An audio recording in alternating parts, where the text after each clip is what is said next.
All right, today I'm going to be reviewing the DP67BG Extreme Intel motherboard. A lot of people like to stay with an Intel board if they're using an Intel chip, and that's kind of a smart move. Plus, they're really affordable and they've gotten really capable. So let's take a look at this really nice board from Intel. Starting off on the chip, let me take this off right here. This is the LGA 1155 socket. So that's going to be taking your second generation Core i3, i5, and i7 processors. They will fit in there no problem. What's running this entire motherboard is the P67 chipset.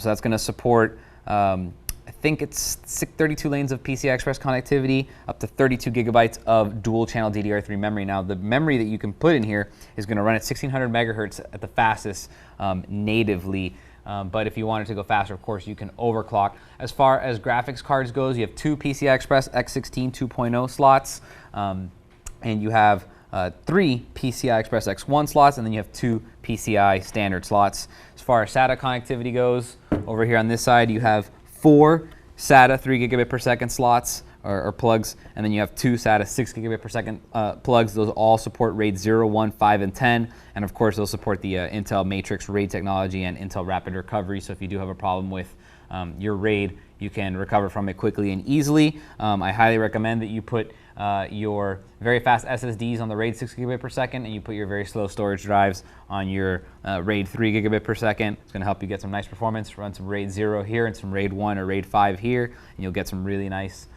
performance, as well as what's the word I'm looking for here? Redundancy. Some redundancy in your storage. Make sure that everything is nice and safe.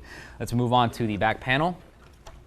Over here, first thing we'll start off with is all the way over here. This is your eSATA port. So you can connect up to 3 gigabit per second eSATA right there. Really interesting feature on here is that it does have a FireWire, i.e. 1394. Very kind of useful if you're going to be capturing or using this for any type of video where you're going to be taking stuff off of DV or capturing, logging to to Premiere. Final Cut, I'm silly. You also have a whole bunch of USB 2.0. There's actually 8. There's 4 here, 2 here, and 2 here. Lots of USB 2.0 ports, as well as the 10100-1000 Ethernet, and then 2 USB 3.0 ports.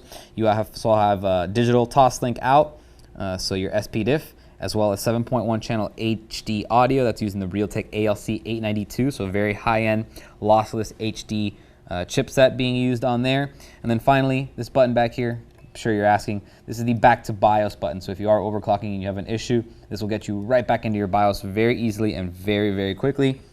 I'm going to go back to the front of the board for a second. I want to show you some of the onboard features right over here. You do have a little screen that will give you postcodes. So if you do have an error when you're assembling this, you will kind of figure out what's going on, no problem. You also have the onboard reset and power buttons, and this is a 24-pin motherboard connector, as you'd expect. Moving down here to the bottom, you have a whole bunch of headers, and I just wanted to let everyone know that you do have a lot of headers, including a header for USB 3.0. So that's going to give you 2 USB 3.0 ports. Then you have another 8 USB 2.0 ports, as well as FireWire on here. So you have a lot of headers. I'm sorry, 6 USB 2.0 ports via header. So 2, 2, and 2.